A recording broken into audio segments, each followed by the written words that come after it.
ओम श्री परमात्मने नमः। ओम श्री परमात्मने नमः। ओम श्री परमात्मने नमः। ओम श्री परमात्मने नमः।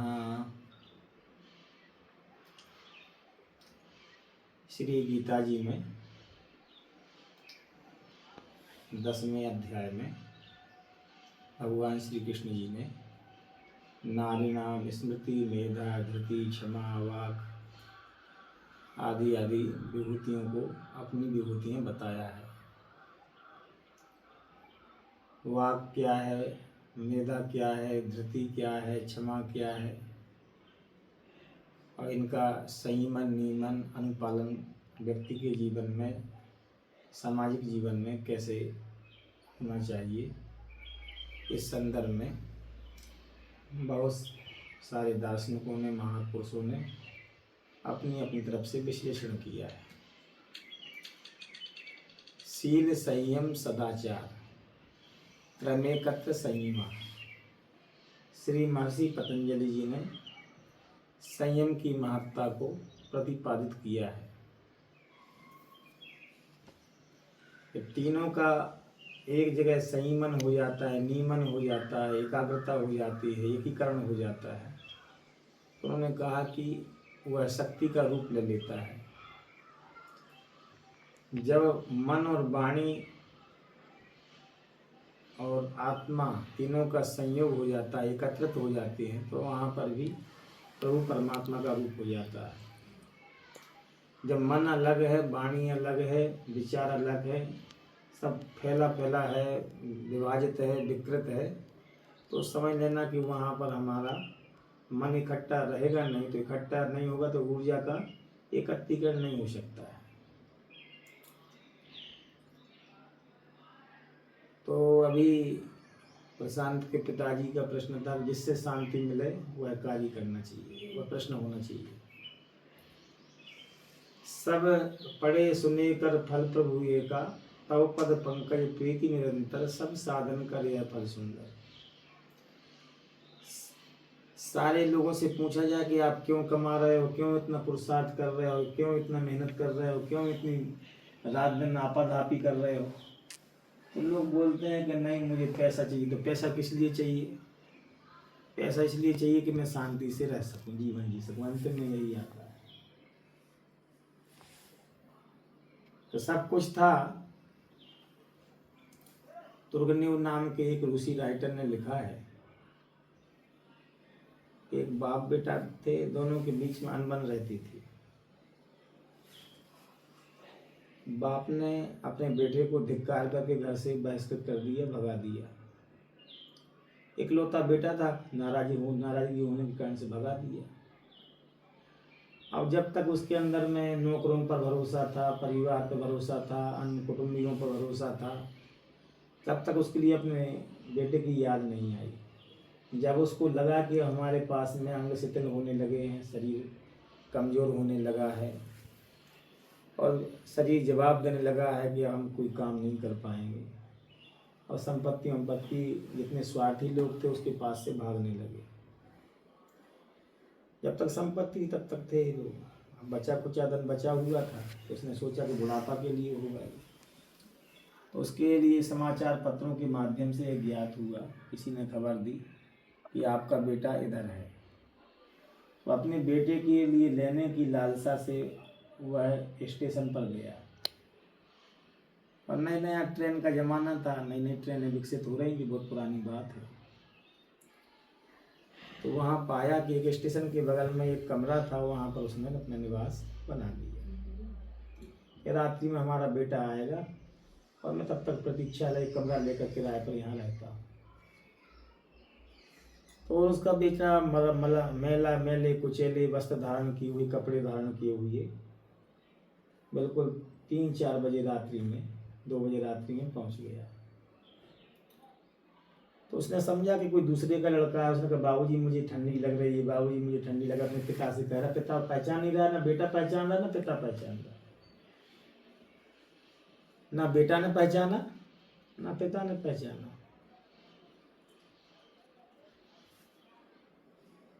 उसका कहता अरे बहुत सारे लोग मांगने के लिए आए कमरे, हमने अपने पैसा अपने सुख के लिए खरीदा है कि तेरे सुख के लिए खरीदा है।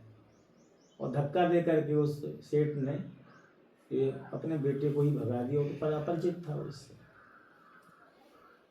सुबह में एक पेड़ के नीचे लोग हल्ला कर रहे थे तो फलाने फलाने आदमी का इसके अंदर में जो परिचय पत्र पाया गया जीप के अंदर में, वो उसमें लिखा हुआ था कि फलाने फलाने का बेटा है। और 2500 साल से तलाश थी, और जब आज बेटा मिला तो पेड़ के नीचे यहाँ से भगा दिया गया था, ठंडी बहुत थी, और उसके लिए अटैक आया होगा या जो भी नस नस नाड़ियाँ बंद हुई होंगी, उसकी मृत्यु हो जाती है। तो पिता बहुत दुखी होता है कि जिसके लिए बरसों से हम तलाश कर रहे थे, प्रतीक्षा कर रहे थे, और मेरे पास में वो व्यक्ति आया और मैंने धक्का मार करके अनजान जान करके, अपरिचित व्यक्ति होगा, मुझे नहीं मालूम था कि मेरा वही बेटा है कि मेरे पास में आ गया है, मैंने धक्का दे करके भगा दिया। जिसके लिए मैंने वर्षों से साथ की, वर्षों से मैंने प्रतीक्षा की, लेकिन अपरिचित होने के कारण से हम भगा देते हैं।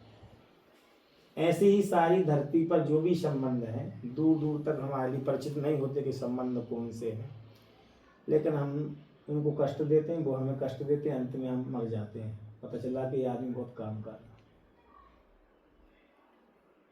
लेकिन ये कहानी उसी तरीका से है कि एक इकलौता बेटा है और उसके द्वारा गलती नहीं हुई है, और चिट्ठी आती है, चिट्ठी में लिखा हुआ है कि आपका बेटा नहीं हो, सालों साल से वो पाल रही थी। उसको देखकर उसकी आंखों से आंसुपात होने लगते थे, तबीयत खराब होती तो उसका मन दुखी हो जाता था।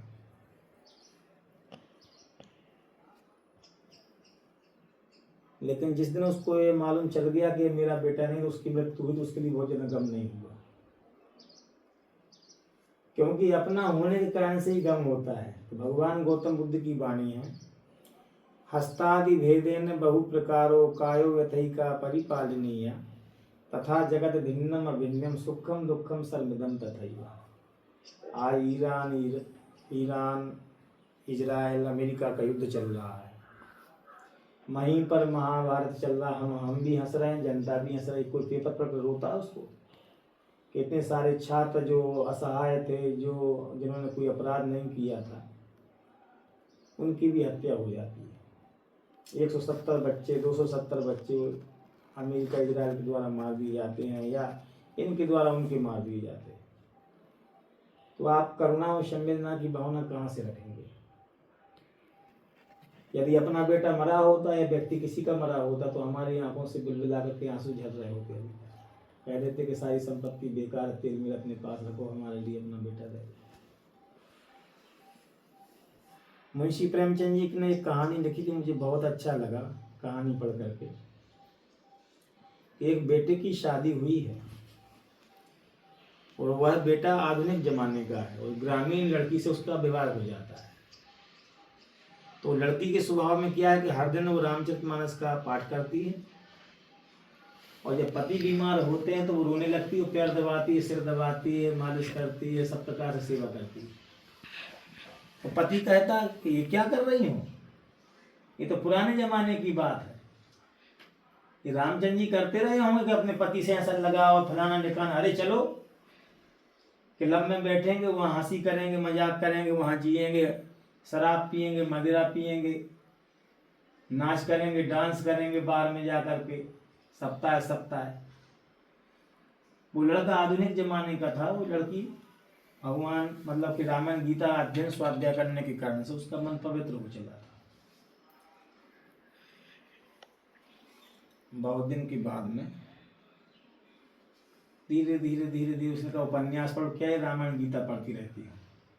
उपन्यास पढ़ते पढ़ते जो अच्छे खराब प्रकार के उपन्यास, अच्छे नहीं थे उपन्यास, जो संवेदनशील उपन्यास नहीं थे, जो थर्ड क्लास के उपन्यास थे, उसको पढ़ते पढ़ते उसका दिमाग बदल गया। अब उसने जो ना रोटी बनाना बंद कर दिया, पति की सेवा करना बंद कर दिया, एक दिन पति की तबीयत खराब हुई तो ना उसके पास में वो गई, न वो चिल्लाता रहा और न पानी लेकर गई। तो उसने अपने जीवन में पाया कि बदलाव क्या हुआ। हम तो सोच भी नहीं सकते कि पहले हमारे पास में आकर संवेदना जताती थी, मेरे पास में आंसू बहाती थी, हमारी सेवा करती थी, अब ये हुआ क्या है। तो जब उसका बुखार फीवर दूर हो गया, तबीयत स्वस्थ ठीक हो गया, तो उसने एकांत में बुला करके अपनी धर्मपत्नी से पूछा। एक समय था कि जब आप मेरे पास बैठ जाती थी तो सारे कष्ट संकट मिट जाते थे। अब क्या है कि मैं आपको चिल्लाता हूँ कि पानी दे दो तो आप कहती हैं नहीं मेरे पास टाइम नहीं है, मुझे अभी किताब पढ़ रही हूँ, मैं अभी खेलने जाना है, मुझे अभी क्लब में जाना है, अभी मुझे इधर जाना है। तो साहित्यकार ने लिखा, उसका मन घबरा गया कि ये तो हमारे बीज हैं जो हमने बोए हुए हैं और बड़े बड़े हुए हैं।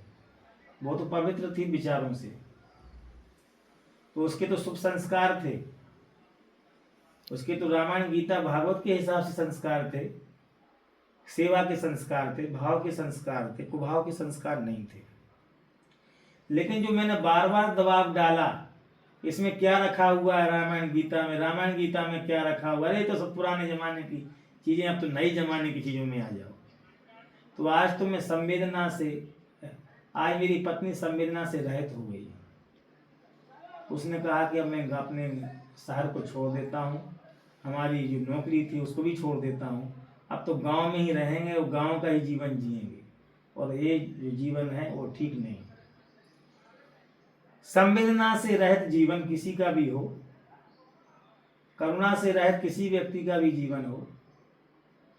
फ्योदोर दोस्तोयेव्स्की जो रशियन राइटर है, उन्होंने लिखा है कि ईश्वर नहीं तो कोई भी पाप हो सकता है। बहुत ऊंची बात है ये। वो कहते हैं कि ईश्वर नहीं, करुणा नहीं तो कोई भी पाप संभव है। फिर तो आप हमारी हत्या कर दो, दया धर्म नहीं है, नैतिकता नहीं, तो आप कुछ भी कर लो, कहीं से भी कुछ सामान उठा कर लेके चले जाओ। जहां पर ये सारी चीजों को हटा दिया जाएगा तो मनुष्य का स्तर पशुओं से भी हम तुलना नहीं कर सकते कभी, क्योंकि पशुओं के अंदर तो विचार इतने नहीं है। इतना हम खराब हो जाएंगे, एक क्षण में धरती खत्म हो जाएगी, कुछ बचेगा ही नहीं।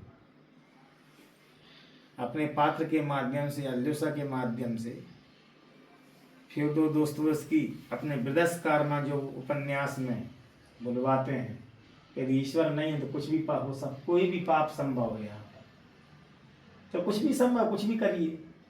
तो जहाँ पर करुणा की भावना नहीं है, शील की भावना नहीं है, मर्यादा की भावना नहीं है, पिता पुत्र की भावना नहीं है, जहाँ निरंतर संघर्ष चल रहा है, स्वामी सेवक की भावना नहीं है, माता पुत्र की भावना नहीं है, तो वहाँ तो कोई भी पाप संभव है। हम आपकी हत्या कर देंगे, आप मेरी हत्या कर देंगे, वो उसकी हत्या कर देगा, उसकी हत्या कर देगा। सारी चीजें ईश्वर होने के कारण से हैं। यदि ईश्वर नहीं तो कोई भी पाप संभव, एक ही नारा है। इसलिए दार्शनिक लोग कहते हैं एक रूपक के रूप में हमें ईश्वर के लिए, चाहे हम माने या नहीं माने, स्वीकार करना पड़ता है। क्यों करना पड़ता है?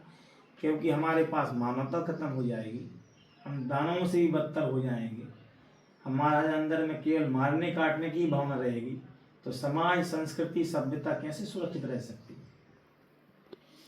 समाज संस्कृति सभ्यता सद आचरणों से, भव्यता के आचरणों से है, करुणा के कारण से, दया के कारण से। सब एक दूसरे को खाने वाले हो जाएं तो फिर क्या बचेगा? पिता पित्र को खा जाएगा, वो उसको खा जाएगा, गुरु उस चेला को खा जाएगा, उसका दोहन वो करेगा, उसका दोहन वो करेगा, शोषक समाज हो जाएगा, सब खत्म हो जाएगा। इसलिए कहा गया कि सबसे प्रथम कर्तव्य है शिक्षा बढ़ाना देश में। शिक्षा बिना हम पढ़ रहे हैं बार बार कलेश में। तो शिक्षा से मतलब ये नहीं कि हम पढ़ते हैं, ये तो पार्थिव शिक्षा है ही। इधर नौकरी पेशा कला 72 जीव की ताबें दो सरदार, एक पुरुष की जीविका दूसरा जीवोद्धार। ये जीवन जीने के लिए नितांत आवश्यक है, अपरिहार्य है शिक्षा। पर जो आध्यात्मिक शिक्षा है, सदाचरण की शिक्षा है, आचरण की सभ्यता की शिक्षा है, एक भाईचारे की जो शिक्षा है, व्यक्ति को उत्कर्ष की ओर ले जाने वाली शिक्षा है, मानसिक उत्कर्ष की ओर ले जाने वाली शिक्षा है, आध्यात्मिक शिक्षा है, वो शिक्षा अपने आप में बहुत अद्भुत है। वो कैसी अद्भुत है कि व्यक्ति ज्ञान को प्राप्ति के लिए भूप राज तज हुए विरागी। बड़े बड़े राजा महाराजा लोग धन संपत्ति राजा राज्य छोड़ करके सन्यासी हो जाया करते थे।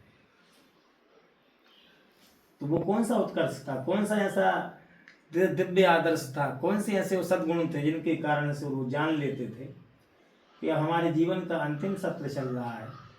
जिस परम प्यारे के लिए, जिस परम पिता परमात्मा के लिए, जिस अध्यात्म तत्व के लिए जानने के लिए जीवन हुआ है, उसकी तरफ वो चल पड़ते थे। भूप राज तज हुए विरागी। श्री गोस्वामी तुलसीदास जी महाराज जी लिखते हैं कि भूप मतलब राजा, तज हुए विरागी, राजपाट छोड़ के विरागी हो जाया करते थे। श्री रामचरितमानस में उल्लेख आता है मनु शत्रुपाय का।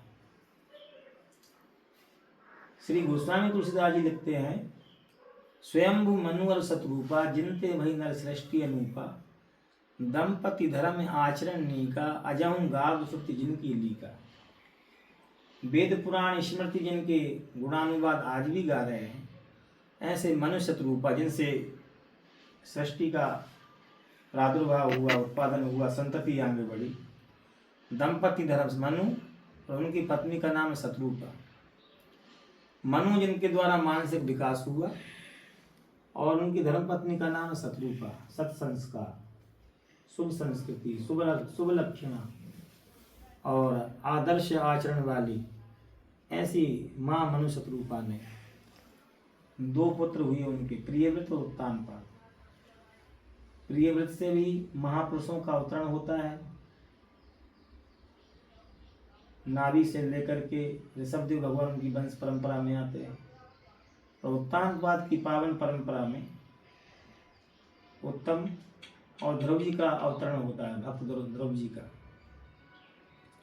वह ध्रुव है जिन्होंने मानस आचरण का जन्म दिया और ध्यान तप तितिक्षा से पूरे संसार को दिखाने का प्रयास किया कि परमात्मा की गोद को प्राप्त किया जा सकता है, उनको उत्तराधिकारी हुआ जा सकता है।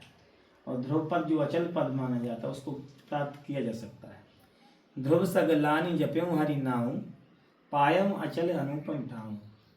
ध्रुव सगलानी, ध्रुव जी ने गलानी युक्त होकर के अपनी विमाता के कहे गए शब्दों को, कुत्सित शब्दों को सुन करके प्रवृज्ञा ली, वैराग्य लिया और 5 वर्ष के होने के उपरांत भी उन्होंने ध्यान तप किया और नारायण की प्राप्ति की। वंदे महापुरुष चरणारविंदम का ध्यान करते करते श्री ध्रुव जी नारायण को प्राप्त कर लेते हैं। तो ऋषि महर्षियों को आश्चर्य होता है कि बताइए इतने अल्प वय में, इतने अल्पकालीन समय में उन्होंने नारायण की प्राप्ति कर ली। हम तो हजारों हजारों साल से भगवान की भक्ति कर रहे हैं, मुझे मिलना चाहिए था भगवान। तो जो आदि ऋषि लोग हैं, सप्त ऋषिगण हैं, उन ऋषियों से कहते हैं कि घबराओ नहीं, तुम्हें हम वहाँ ले चलते हैं जहाँ पर ध्रुव जी ने पूर्व जन्म में कई जगह तपस्या की थी। जहाँ जहाँ उनकी अस्थियाँ पड़ी हुई थी पूर्व जन्म की, उनको दिखाते हैं कि यहाँ भी तपस्या की है, यहाँ भी तपस्या की, यहाँ भी तपस्या की। तपस्या करते करते जो शेष समय बच गया था, अंतिम समय, उनका उत्तानपाद राजा के घर पर उनका जन्म होता है, अवतरण होता है और अल्प वय में ही जो 6 माह में ही भगवान की प्राप्ति कर लेते हैं। और इतनी तपस्या करते हैं कि उन्होंने बारी आधार मूल फल त्यागे कि सब कुछ वायु बतासा सब कुछ उन्हें छोड़ करके भगवान की प्राप्ति करते हैं। उसी प्रकार से ये आदर्श किसने दिया था? उनके दादा ने दिया था, जो कि सृष्टि के मनुष्य जाति के आदि प्रवर्तक माने जाते हैं। स्वयंभू मनु और शत्रुपा जिनते वही नर सृष्टि अनूपा, दंपति धर्म में आचरण नीका। ऐसे वो भूमिका तैयार नहीं कर रहे थे, घर पर रहते हुए भी उनके आचरण थे जो पवित्र थे, विचार ऐसे थे। यदि अचानक कोई उठे भक्ति को चल पड़े तो ऐसा तो संभव नहीं हो सकता कि वहाँ जाकर उसका मन लग जाए। नहीं, वो प्रारंभिक चरण से ही, प्रथम चरण से ही मर्यादा में रहना, शील में रहना, सेवा करना, मानवतावादी करुणा में रखना, दया धर्म रखना, उनका प्रारंभिक समय से ये उपदेश रहा जो मनु जी ने मनु स्मृति में उपदेश किया है। धृति क्षमा दमो अस्तेयम सोच इंद्रिय निग्रह धी सत्यम अक्रोधो दशकम धर्म लक्षणम आदि की परिभाषा अपने जीवन में प्रतिपादित करते हुए, जीते हुए मनु शत्रुपा जी ने राज किया था। तो राज करने के बाद में जेठे सुतई राज रख दीना, बड़े पुत्र को अपना राज दे दिया और हरिहित आप गवन बन कीना, और जंगल का रास्ता लिया। जंगल का रास्ता लेने से मतलब है कि आज हम और आप जंगल नहीं जा सकते, इतना मोह हो गया, इतना लोभ हो गया, इतनी विचार, इतनी कम उम्र भी है, उम्र भी कम है, उम्र भी अधिक नहीं है। घर के कार्य अनंत हैं, जंजाल अनंत हैं, सब संचय करते करते हमारा बुढ़ापा आ जाता है, हम वो विचार ही नहीं कर सकते। तो इसका मतलब ये नहीं है कि हम समय न दें, नहीं, घर पर रहते हुए भी हम 5 घंटे 6 घंटे 8 घंटे स्वाध्याय भजन एकांत में बैठ कर पर्यावरण, प्रकृति, नदी, पशु पक्षी, समाज, एक जीवन जीते हुए अच्छा कर सकते हैं। कथा सुनते हुए, प्रवचन सुनते हुए, भजन ध्यान करते हुए, गया ठाकुर द्वारा तीर्थ यात्रा करते हुए, और पशुओं की सेवा करते हुए, जीवों की सेवा करते हुए, गाय माताओं की सेवा करते हुए, पर्यावरण की सेवा करते हुए हम उत्तम जीवन जी सकते हैं। वह एक भूमिका, एक प्रस्तावना, इंट्रोडक्शन तैयार करता है आचरण की सभ्यता। एक पृष्ठभूमि तैयार हो जाती है जहाँ पर हम खड़े होकर के हम आगे बढ़ सकते हैं। दंपति धर्म आचरण नीका अजहू गाव श्रुति जिनकी लीका। श्रुतियाँ सबका यशगान नहीं करती कि सब राजाओं का गुणगान किया हो, नहीं नहीं नहीं, कितने समृद्धिशाली राजे महाराजा हुए, लेकिन राजा मनु का, भगवान मनु का उन्होंने गायन किया है। मनु से मतलब जिनका मन विकसित हो गया, जिनके द्वारा अच्छे से अच्छे जो सुप्रीम मन वो विकसित हो जाता है, उनका नाम मनु है। उसी के लिए माइंड कहा गया, माइंड इंग्लिश में है माइंड और मैन, मैन और माइंड, उसी से मन बनता है, उसी से आदमी बनता है। आदमी का निर्माण मन के विकसित होने के कारण से ही है। अन्य प्राणियों का दिमाग इतना विकसित नहीं, एकांगी दिमाग रहता है उनका, एक क्षेत्रीय, मछली का इस विभाग में। मनुष्य का सर्वांगीण दिमाग यदि विकसित हो जाए तो ममे वांसो जीवलोके जीवभूता सनातना मना षष्ठानि इंद्रियाणि प्रकृति स्थानी कर्षति।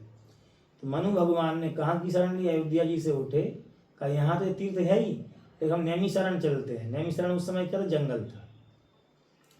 तीर्थ वर नैमी से विख्याता अति पुनीत साधक सिद्धिदाता। बच्चों ने मनाया होगा, राजा बेटों ने मनाया होगा, पिताजी घर पे ही रही, घर पे ही भजन करे माता पिता के लिए। प्रियव्रत ने, उत्तानपाद ने, सबने मनाया, लेकिन भगवान मनु ने कहा कि नहीं नहीं नहीं, अब मेरा समय आ गया है, भूप राज तज हुए विरागी। इसलिए कवि गुरु कवि कालिदास जी महाराज ने कहा शैशवे अभ्यस्त विद्या नाम, बचपना में विद्या का अध्ययन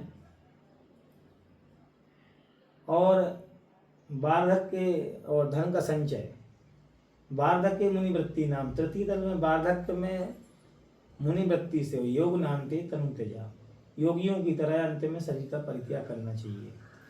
इसलिए मैथिली शरण गुप्त जी ने भारत भारती में लिखा, किस तरह जीना चाहिए, किस भांति मरना चाहिए, यह भी हमारे पूर्वजों से सीख लेना चाहिए। वो अस्पतालों में ख़त्म नहीं होते थे कि अस्पताल में गए उधर गए ख़त्म हो गए। वो सोचते थे कि हम नदी किनारे एकांत में बैठ करके ध्यान करते हुए शरीर छूटे, ये हम लोगों के पूर्वजों की मंशा होती थी। वो खटियों पर नहीं खत्म होते थे कि हम खटिया पे खत्म, हम वो कहते थे सरयू किनारे चलो, तमसा किनारे चलो, वहाँ बैठा दो, गंगा किनारे चलो, मुझे वाराणसी ले चलो, हमारे लिए ध्यान में ले चलो, हम ध्यान करते करते शरीर का परित्याग करेंगे। एक ही लालसा, एक ही मंशा होती थी, वह थी कि शरीर हमारा ऐसी जगह पर हम छोड़ेंगे जहाँ हम अपनी इच्छा से छोड़ेंगे। उसी के लिए कहा गया इच्छा मृत्यु। इच्छा मृत्यु का मतलब योग मृत्यु। योग मृत्यु से मतलब है कि भगवान का ध्यान भजन करते हुए, आदि नारायण का ध्यान करते हुए, परमात्मा का ध्यान करते हुए वो अपने शरीर का परित्याग करते थे। तो भूप राज तज हुए विरागी। तो आज के ज़माने में क्या तुलना दी जा रही है? तुलना ये की जाती है कि वो तो मुख्यमंत्री है, फलाना साधु, फलाना साधु मुख्यमंत्री है या प्रधानमंत्री बन जाएगा वो। पुराने जमाने में ऐसा नियम था कि साधु के सामने सब संसार झुकता था। प्रधानमंत्री भी झुकेगा, राष्ट्रपति भी झुकेगा, ऐसा नहीं कि उसके लिए अनाप शनाप परेशान कर देते।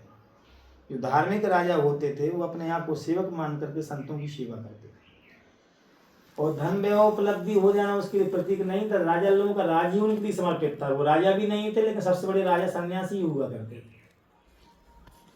तो कहा गया कि भूप राज तज हुए विरागी। श्री मनु महाराज जी ने तीर्थ वर्णन से विख्याता अति पुनीत साधक सिद्धिदाता बसई तहा मुनि सिद्ध समाजा नैमी शरण की तरफ उन्होंने प्रस्थान किया। और जहाँ जहाँ जाते ऋषि मुनियों के चरणों में प्रणाम करते हुए, उनसे उपदेश ग्रहण करते हुए उन्होंने अपनी भूमिका बनाई कि हमें भोजन क्या करना चाहिए। तो करई आहार साक फल कंदा सुमरई ब्रह्म सच्चिदानंदा। उन्होंने विचार बनाया तो भगवान करई आहार साक फल कंदा, मुझे साग सब्जी खा करके जीवन करना है, यापन करना है। ऐसे नहीं कि 5 क्विंटल पकौड़ा बना कर रख लिया, खा करके खाते रहेंगे, आराम से जीते रहेंगे। नहीं, उससे हम ध्यान भजन नहीं कर पाएंगे। नाना प्रकार के खाएंगे, गैस बनेगी, वायु विकार होगा, शरीर भारी होगा, आलस आएगा, आंख बंद करेंगे ऐसा से गिरते जाएंगे, बार बार गिरेंगे। आहार की प्रक्रिया है करई आहार शाक फल कंदा। साग सब्जी पर उन्होंने जोर दिया कि सब्जी का करई आहार साग फल कंद फूल मूल फल खा करके उन्होंने तपस्या ये करना शुरू किया। करई आहार साग फल कंदा का सुमरण किसका कर रहे हैं कि सुमरई ब्रह्म सच्चिदानंदा, और सच्चिदानंद परमपिता परमात्मा का सुमरण चिंतन कर रहे हैं। ओम नमो भगवते वासुदेवाय, ओम नमो भगवते शिवाय, ओम नमो भगवते वासुदेवाय। करें आहार, फिर उन्होंने सब कुछ बारी आधार मूल फल त्यागे, फिर उन्होंने पानी पीते रहना, जल पी करके तपश्चर्या करना शुरू कर दिया, उसको भी छोड़ दिया। तो विधि हर तक वो देखे अपारा, मनुष्य समीप आए बहुबारा। बहुत ब्रह्मा जी आ रहे हैं, बार बार उनके लिए वरदान मांग लो, मांगे बर बहु भांति लो आए, ये ले लो वो ले लो, मेरा राज्य ले लो, आप ले लो। भगवान मनु ने सबके लिए स्वीकृत कर दिया। अंतिम में जब भगवान का प्राकट्य होता है तो भगवान कहते हैं कि वरदान मांगो, क्या चाहते हो। तो उन्होंने वरदान में मांगा, चाहूं तुम्हें समान सुख, तो तुम सन कवन दुराव। हे भगवान, यदि तुम देना ही चाहते हो तो आपके समान ही पुत्र, आप ही पुत्र होकर के आ जाइए मेरा। तो भगवान कहते हैं कि आप सरस खोजो कहाँ जाई, नृतप तना भूम में आई। हे मनु जी, मैं अपनी तरह पुत्र की तलाश कहाँ करूँगा, मैं ही तुम्हारा पुत्र बन करके आ जाऊँगा। तो भगवान उनकी इच्छा के लिए, लालसा के लिए, उनकी तपस्या का मान रखते हुए वो राजा दशरथ के रूप में उनका जन्म होता है, और भगवान श्री रामभद्र सरकार उनके यहाँ पर अवतरित होते हैं। तो यदा यदा ही धर्मस्य ग्लानिर्भवति भारत अभ्युत्थानम् अधर्मस्य तदात्मानं सृजाम्यहम्। तो जो भी है सर्गस्य प्रति सर्गश्च वंशो मनमंत्राणि च वंशानुचरितम चेति पुराणम पंचलक्षण। और भागवत के लक्षण क्या है, क्या वो अपने अग्रदास हरि भजन बिना वृथा काल नहीं बीतो। जिसका वृथा काल नहीं व्यतीत होता, समझना कि वह वैष्णव है, वही शैव है, वही भगवत भक्त है। नहीं गए 5 घंटा बैठे नेवादा बाजार में, 2 घंटा बीबीपुर में, 4 घंटा इधर, पूरा समय खत्म हो गया। तब बोले, कोई इसने बताया कि थोड़ा सा राम राम जप लिया करो भैया। अरे समैया कहाँ मिलत हो भाई, समय कहाँ मिले हमें, हमारे पास समय नहीं है। समय है लेकिन हम अपना कालाक्षेप जो है व्यर्थ की चीज़ों में, व्यर्थ की जान, वृथा अठनम वृथा दानम परिश्रमा, वृथा की चीज़ों में हम अपने समय को व्यर्थ कर देते हैं। अच्छा बाबा, ये रामायण में क्यों लिखा गया है ढोल गवार सूद कसनारी असंतारण के अधिकारी? जिस अर्थों में लिखा गया है वो कोई औरतवाचक शब्द नहीं है। न शूद्र का मतलब है जो, ये समझ लीजिए हम कुछ नहीं जानते हैं, अपरिचित हैं, कोई चीज़ों को नहीं जानने वाले हैं। जब तक हमारी बुद्धि छोटी चीज़ों में फंसी हुई है, जैसे अपना ये बच्चा है, ये छोटी चीज़ों में फंसा हुआ है, हम गेम खेल ले में, फलाना खेल ले में, पढ़ाई पर ध्यान नहीं दे। जो ऊंची चीज़ों पर ध्यान जिसका नहीं है वो सब शूद्र है। क्या? जो छोटी चीज़ों पर जिसका दिमाग टिका हुआ है।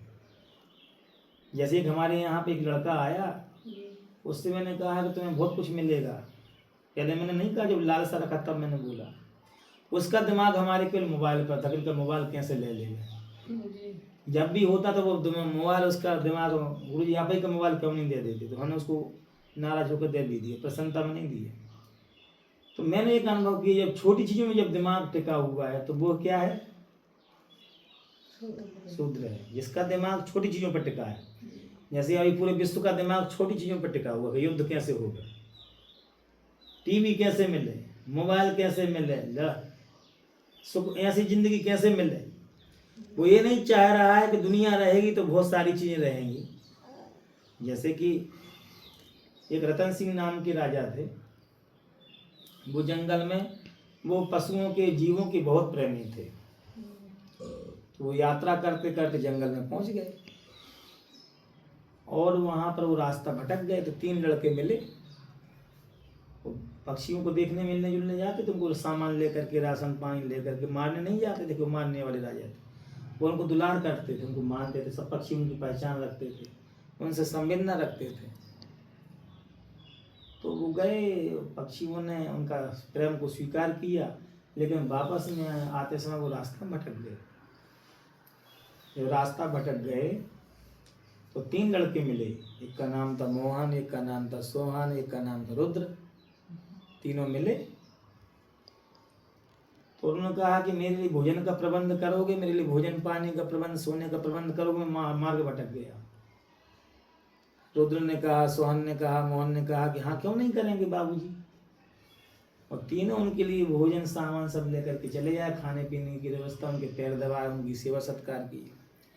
जब राजा साहब जाने लगे, उनका बेटा कुछ मांगो, हम आपसे प्रसन्न तीनों से। तो इसने एक ने कहा कि जैसे आपके पास में गाड़ी है, मोटरसाइकिल, वो दे दो, मिल जाएगी मुझे। राजा ने कहा क्यों नहीं मिलेगी। दूसरे ने कहा कि आपके पास में जो थोड़ा बहुत पैसा है, नौकरों चाकरों को देते हैं, सब मुझे भी दे दोगे यार।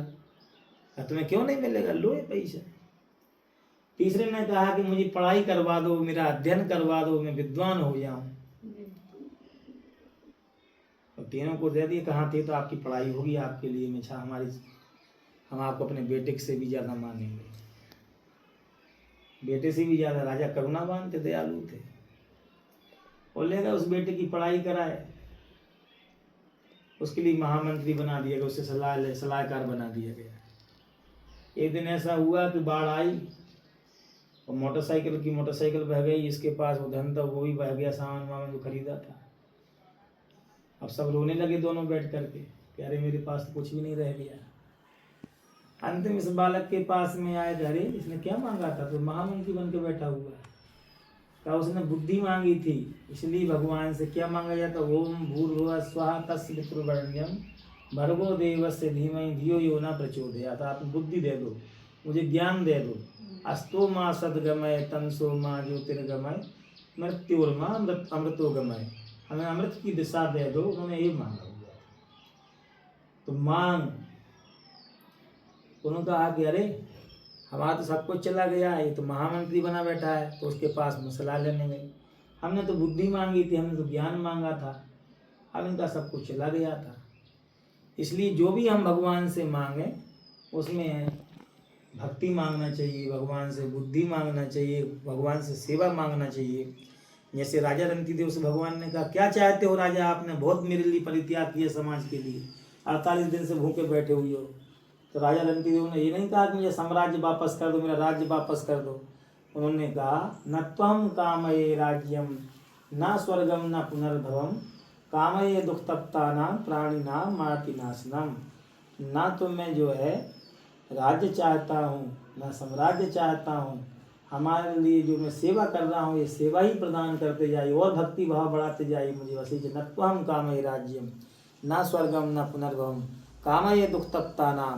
जो दुख से संतप्त हैं ऐसे प्राणियों की सेवा करने का सौभाग्य मुझे मिलता रहे, मैं सबके काम में आता रहूँ, बस मुझे ये दे दो। आज इतना ही।